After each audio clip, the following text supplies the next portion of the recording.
Alhamdulillah wa salatu wa salam ala rasulillah. Alors, mon fils a une question. Quelle est ta question, Hamza? C'est qui Dajjal? C'est qui Dajjal? Il entend parler de Dajjal. Dajjal en arabe veut dire le charlatan, le menteur. Alors, voici l'histoire de Dajjal. Le prophète sallallahu alayhi wa sallam a dit, depuis la création de Adam alayhi salam, le premier être humain, jusqu'à la fin du monde, il n'y a pas une affaire qui est plus grave que l'affaire de Dajjal. C'est quoi cette affaire? C'est un homme, c'est un être humain qui va apparaître entre la Syrie et l'Irak. Ça veut dire que c'est là que la nouvelle va sortir. Il va tuer et tuer et tuer à droite et à gauche. Ensuite, il dit, je suis un prophète. Ensuite, il dit, je suis Dieu. Et Allah va lui donner des pouvoirs. Les pouvoirs, il a avec lui le paradis et l'enfer, à droite et à gauche, qui sont inversés. Ce qui ressemble au paradis, en fait, c'est l'enfer. Ce qui ressemble à l'enfer, en fait, c'est le paradis. Ceux qui le suivent et qui meurent, il les jette au paradis alors que c'est l'enfer. Et ceux qui ne le suivent pas, les musulmans, et qui meurent, il les jette dans l'enfer alors que c'est le paradis. Et quand il donne l'ordre au ciel, il pleut. Quand il donne l'ordre à la terre, la plante pousse. Et Dajjal va venir quand les gens vont être dans la famine et dans la pauvreté. Donc ceux qui le suivent, ils se retrouvent très riches, ils ont tout ce qu'il faut. Et ceux qui ne le suivent pas, il s'en va, il leur fait rien du tout. Mais quand il part, tous les biens qu'ils possèdent le suivent, leur nourriture, leurs habits, leur argent, tout ce qu'ils ont s'en va, ils se retrouvent avec rien du tout. Et le prophète sallallahu alayhi wa sallam a dit, la nourriture des musulmans au temps de Dajjal, c'est la nourriture des anges. Ça veut dire que les anges ne mangent pas, mais c'est le tasbih qu'ils font quand ils disent Subhanallah, walhamdulillah, wa la ilaha illallah, wallahu akbar, qui est leur nourriture. Donc les croyants n'auront plus de la nourriture pour manger, mais seulement les tasbih à faire, les prières. Et il y a avec lui deux anges, à droite et à gauche. Et quand il dit aux gens, je suis Dieu, l'ange à droite dit, tu mens. Et personne ne l'entend. Et l'ange à gauche lui dit, tu as dit la vérité. Que l'ange à droite a dit la vérité, que Dajjal est un menteur. Et tout le monde l'entend. Donc les gens voient que Dajjal dit, je suis Dieu. Et ils n'entendent pas l'ange qui dit, tu mens. Ils entendent l'ange qui dit, tu dis la vérité. Et ils pensent que l'ange est en train de confirmer les paroles de Dajjal, que c'est vraiment Dieu. Donc, Dajjal a toutes les apparences de Dieu. Et en plus, le prophète sallallahu alayhi wa sallam a dit, quand Dajjal va venir, tous les shayatin, tous les diables de la terre vont aller le voir et lui dire, nous sommes à tes ordres. Il leur dit, allez dire aux gens que je suis leur Dieu.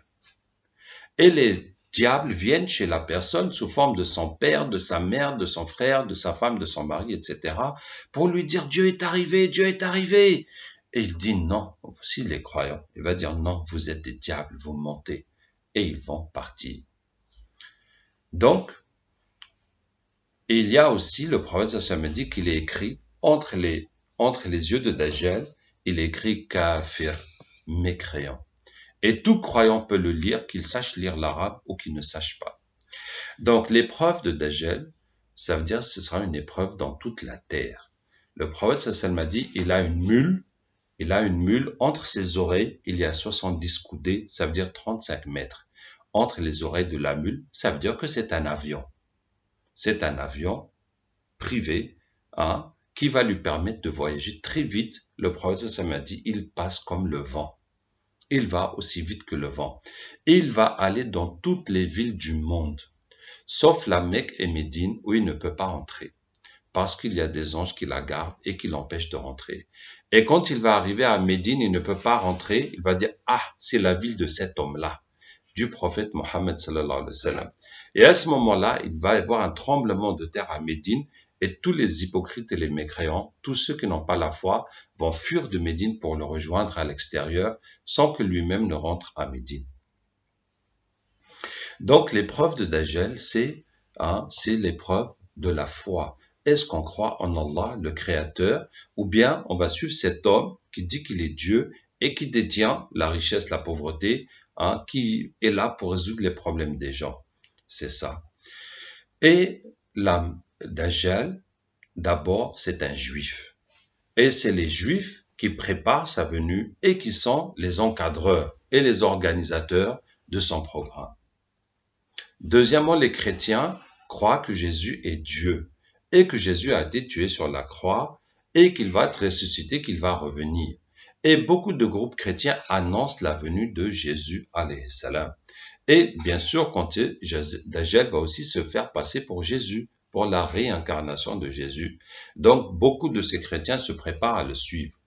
Hein, mais nous savons que Jésus n'est pas mort sur la croix. Allah a changé celui qui l'a trahi dans la forme de Isa alayhi salam, et Isa, Allah l'a élevé au ciel.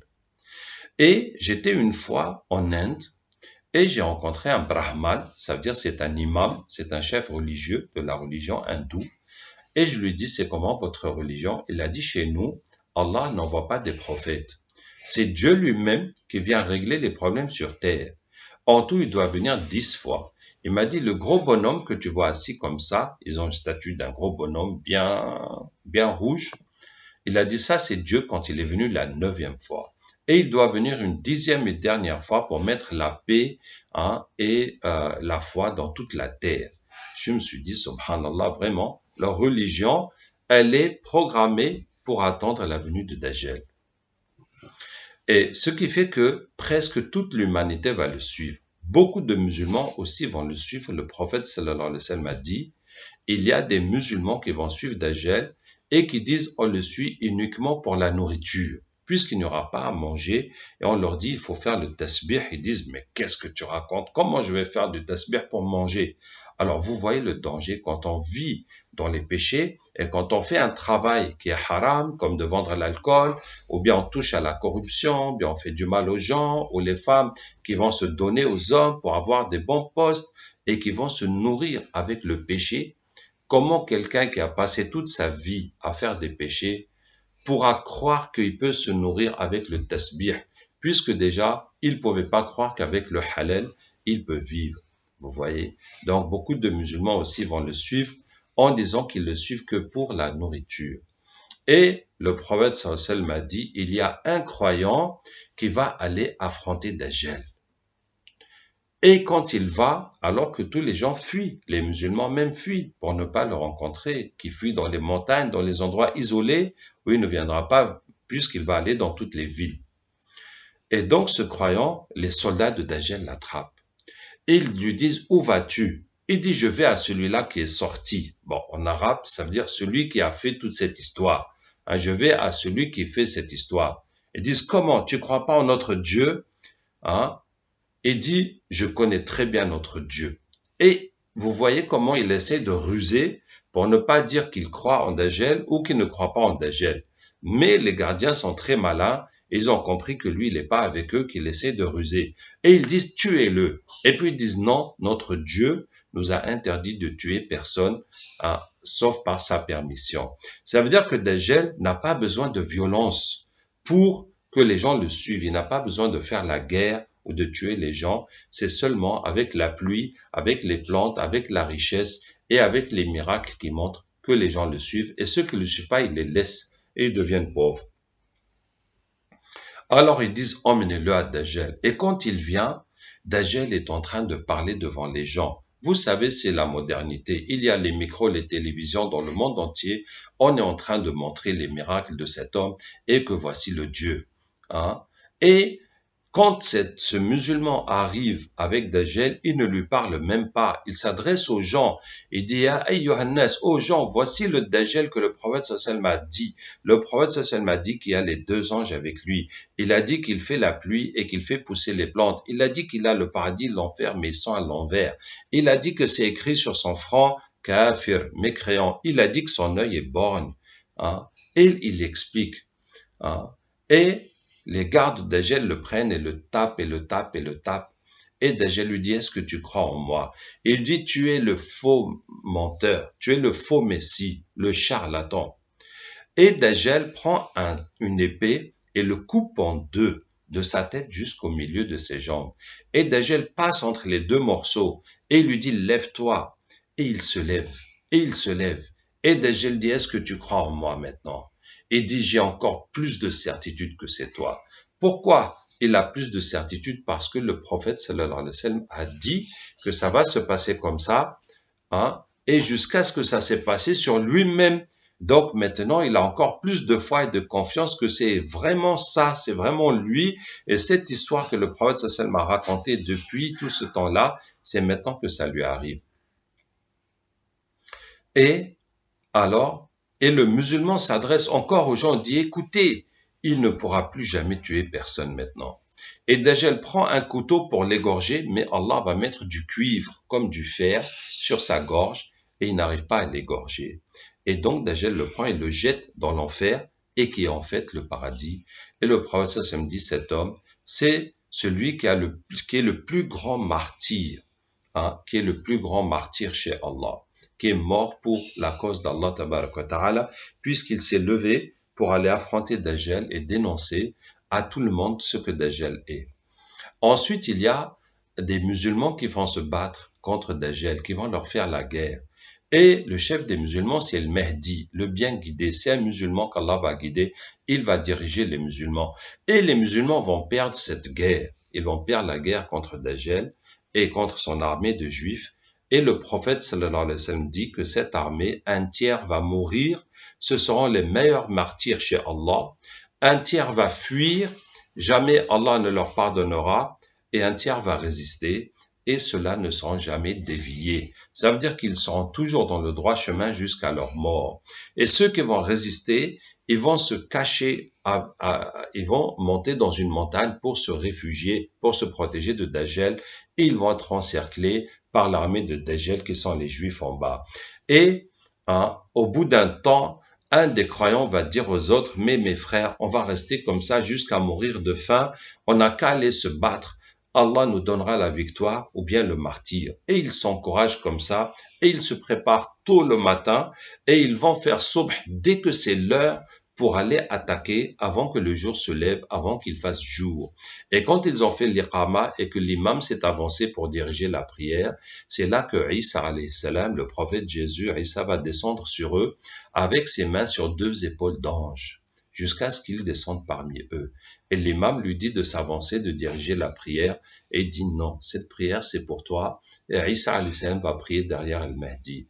Et dès qu'ils ont fini la prière, ils attaquent, et Allah Ta'ala fait que Isa, le prophète Isa alayhi salam, un tout mécréant qui sent son odeur, meurt. Et son odeur va jusqu'où va son regard. Donc partout où il regarde, tous ceux qui sont mécréants vont mourir. Et donc ils descendent et les musulmans maintenant vont gagner la bataille et dès que Dajjal voit Isa alayhi salam, il se met à fondre comme du sel dans l'eau. Ça veut dire qu'il perd ses pouvoirs, il perd sa force. Et Isa alayhi salam va le poursuivre jusqu'à ce qu'il va le tuer à la porte de Jérusalem, à l'entrée de la ville de Jérusalem en Palestine. Et c'est ainsi la fin de Dajjal. À ce moment-là, Isa alayhi salam va voir les musulmans qui sont dans le monde, qui ont fui Dajjal et qui ont souffert de toute cette situation, et Allah va lui dire de rassembler les musulmans à la montagne de Tour, vers la Palestine. Et quand il rassemble les musulmans, c'est là que le barrage de Yajouj et Mejouj, de Gog et Magog va se briser, et ces deux peuples humains, qui sont Gog et Magog, vont sortir et ils vont manger tout ce qu'il y a sur terre. Ils vont vider les fleuves, manger les animaux et les humains, jusqu'à ce qu'il n'y a plus personne, sauf les musulmans qui sont avec Isa alayhi salam dans la montagne. Donc les juifs qui sont l'armée de Dajjal seront tués par les musulmans, mais tout le reste de l'humanité va être mangé par Yajouj et Mejouj. Et à ce moment-là, les Yajouj et Mejouj, c'est des êtres humains qui faisaient beaucoup de mal. Et à l'époque, il y a très longtemps, il y a un roi musulman qui est parti là-bas et les gens se sont plaints et il a construit une grande muraille, il a construit un grand barrage pour les bloquer, pour les empêcher de sortir. Et on ne sait pas où c'est. On ne sait pas où c'est un secret. Mais les Gog et Magog, c'est des êtres humains, mais ils sont comme des loups. Ils mangent tout. Ils mangent tout, comme des piranhas ou comme les sauterelles, quoi. Les piranhas, c'est des petits poissons qui sont au Brésil, qui sont dans les fleuves, et ils mangent tout. Quand quelqu'un tombe, en quelques secondes, il n'y a plus que le squelette. Hein. Donc c'est comme ça, les Gog et Magog, c'est des êtres humains, mais ils vont sortir, ils vont tout manger. Le prophète sallallahu alayhi wa sallam dit, ils vont passer par un lac.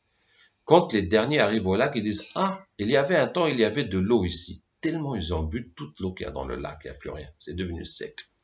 Et c'est comme ça, partout où ils vont manger tous les êtres humains qu'il y a partout.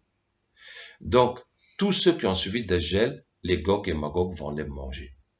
Il n'y aura plus d'autres êtres humains sur terre, sauf Isa alayhi salam avec les musulmans qui sont sur la montagne.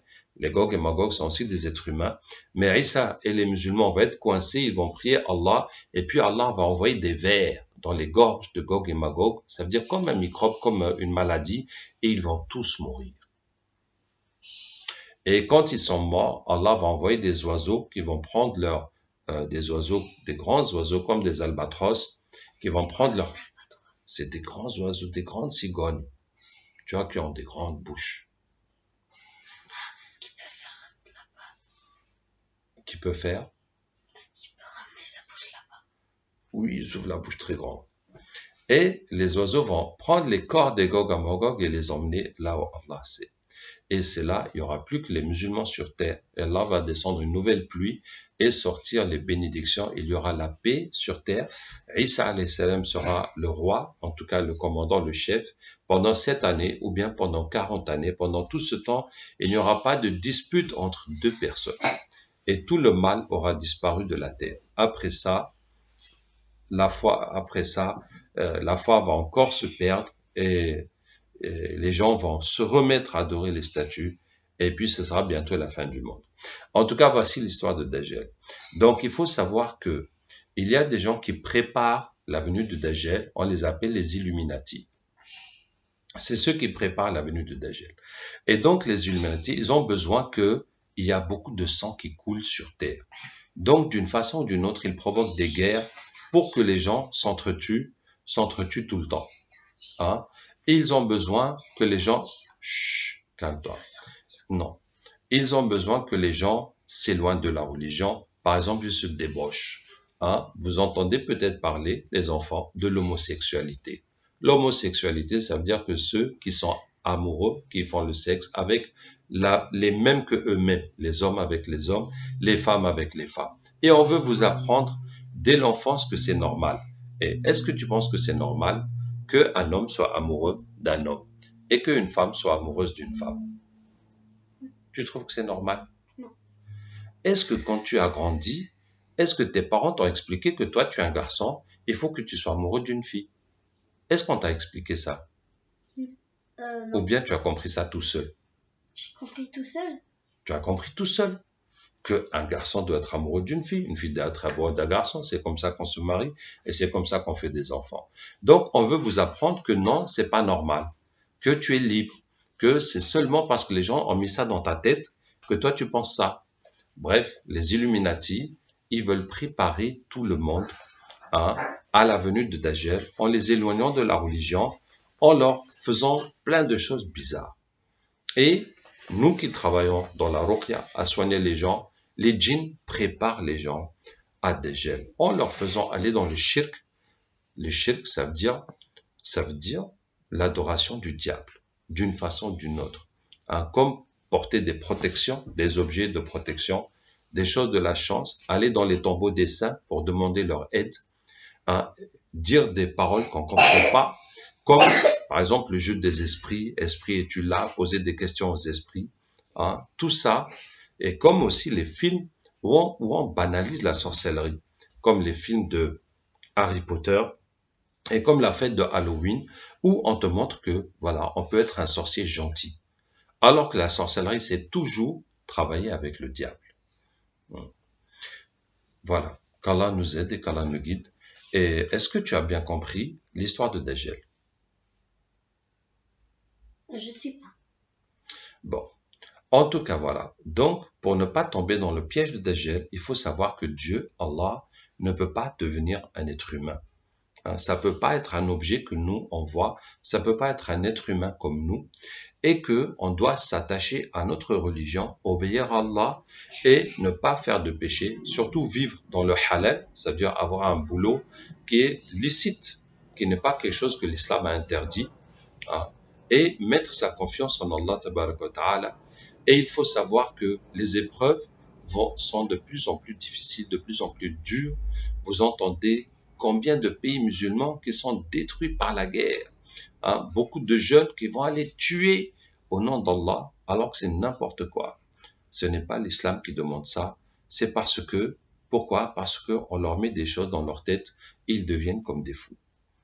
Qu'Allah nous aide, qu'Allah guide nos enfants et les protège, ainsi que nos adultes, et qu'Allah bénisse nos foyers, parce qu'ils font aussi tout pour séparer les couples et briser les familles, récupérer les femmes et récupérer les enfants et récupérer tout le monde. Wassalamu alaikum wa rahmatullahi wa barakatuh.